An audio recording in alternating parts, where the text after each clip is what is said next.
Today, we're diving straight into the fascinating historical context of Joshua 24 and really getting into the profound, eternal significance of making a definitive spiritual choice. We're going to be looking closely at an ancient narrative that honestly still echoes incredibly loudly today. Whether you're deeply familiar with biblical history or just kind of curious about how these ancient texts shape human conviction, we are going to walk through a truly monumental moment in history. We'll explore how an aging leader brought a whole nation to a crossroads, demanding a choice that would literally define generations. Okay, so let's dive right into this iconic declaration. This single sentence is absolutely the beating heart of our narrative today. But as for me and my house, we will serve the Lord. It perfectly captures this monumental decision of exclusive loyalty. This wasn't just some catchy slogan. It was a firm line drawn in the sand by a leader at the very end of his life, challenging his people to abandon their divided loyalties. It's a bold, uncompromising statement of identity, and it sets the stage for the whole shebang we're about to unpack. Real quick, before we dig into the incredible history behind that famous quote, take just a second to subscribe, share this with your friends, and turn on those notifications so you never miss out on our future deep dives. All right, let's get back to the story. So, our story kicks off with the aging leader Joshua, gathering all the tribes at a place called Shechem. And listen, this location, definitely no accident. Shechem was just steeped in profound history for the Israelites.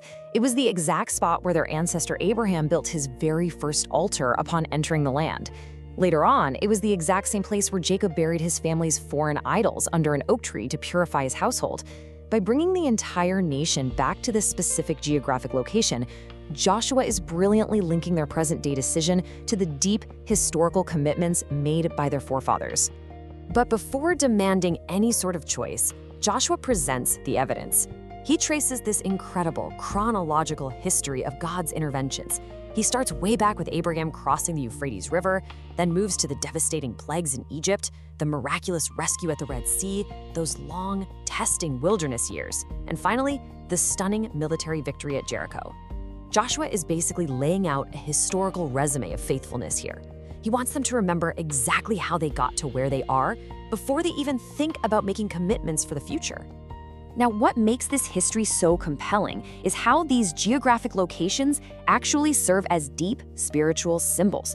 Take the very first one, the river. When Joshua talks about the river, and he means the great Euphrates here, he isn't just talking about a body of water. It represented the old life of idol worship. It was where Abraham's father, Terah, and his whole family lived and served other gods before they were called away. So it stands as this powerful symbol of the pagan past they were supposed to leave behind forever.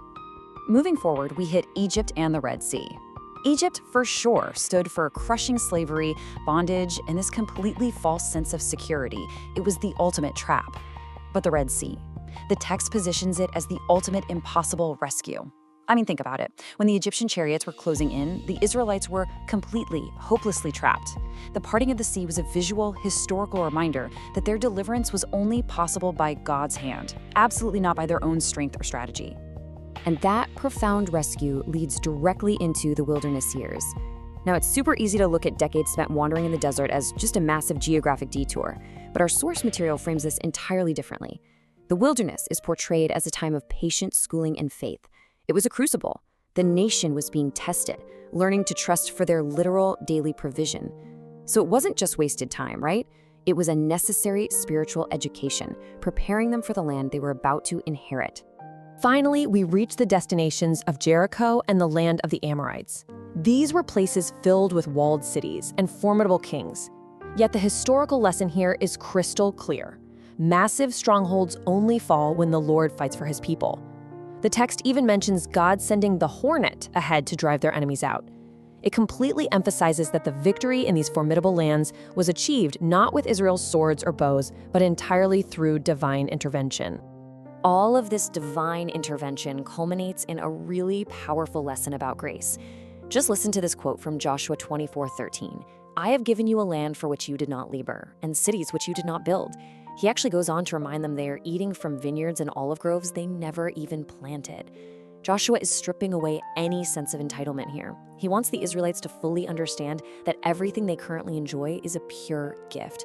They are standing in grace, literally living in furnished homes they didn't have to construct. So, after laying out all this evidence, Joshua forces a crossroads with a four-part ultimatum. It starts with immediate action, choose for yourselves this day, then a physical cleansing, put away foreign gods. This then moves inward to a demand for full devotion, incline your heart to God. And finally, a commitment to actually serve and obey his voice.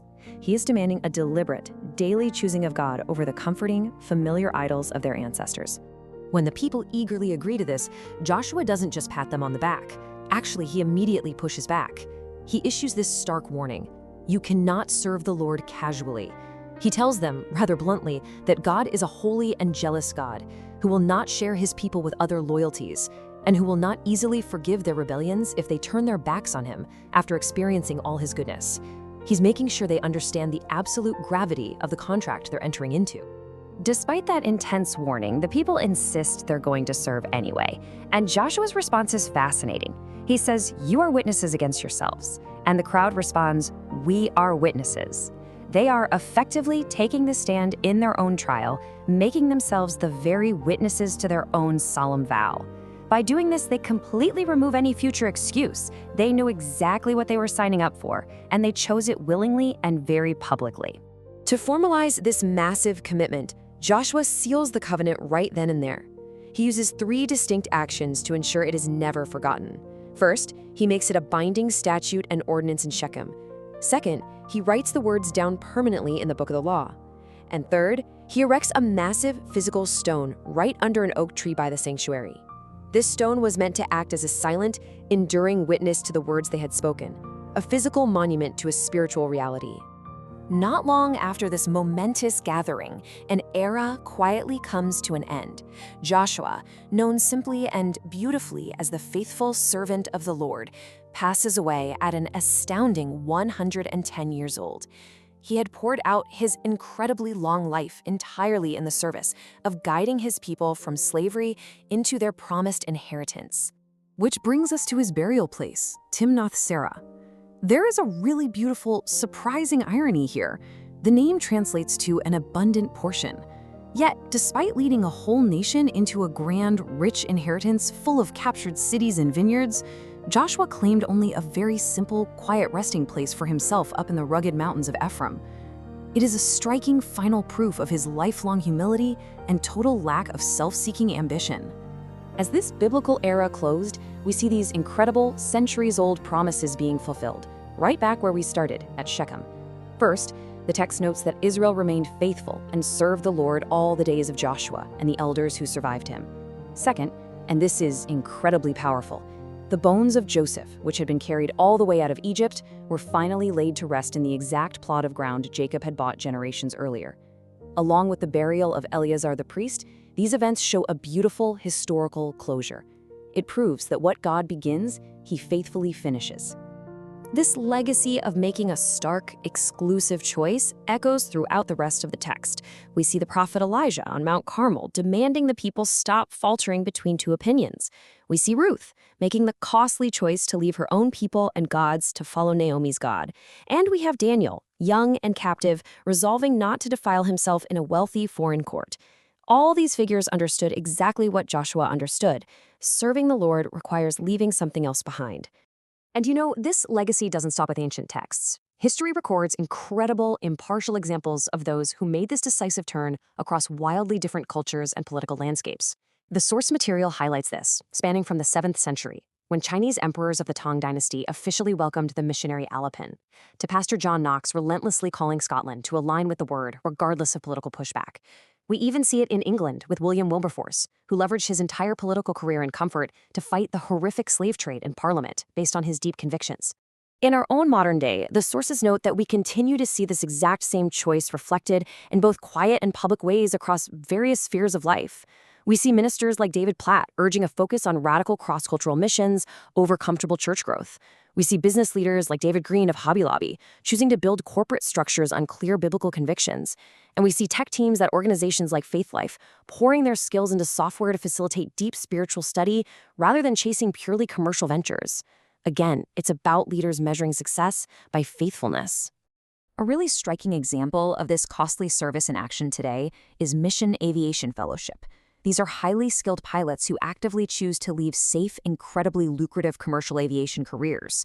Instead, what do? They fly the gospel, vital medical help, and practical aid into some of the most remote and dangerous regions on Earth. It's the exact same spirit of witness and sacrifice that marked the historical figures we've been discussing. So what is the crucial point for us to take away from all of this? Well, just as Jacob buried the literal, physical idols of his family under the oak at Shechem, the source challenges us to cleanse our own hearts of modern foreign gods. Our idols today might not be carved out of wood or stone, right? Instead, they're much more subtle: the pursuit of money at all costs, the obsession with our reputation, the desperate clinging to comfort, and those quiet, pervasive idols of self. We are called to put all of these away. Which brings us to our conclusion. The physical stone that Joshua set up under that oak tree at Shechem has long since weathered away with time, but the witness of that moment, that remains. The narrative insists that God remains holy and jealous, bringing every single generation to stand in its own metaphorical Shechem. And it leaves us with a final, deeply provocative question that demands an answer from every single one of us. In the center of your life, pulling away all the distractions, whom will you deliberately choose to serve today? Thank you so much for joining me on this explainer. Keep learning, and I'll catch you next time.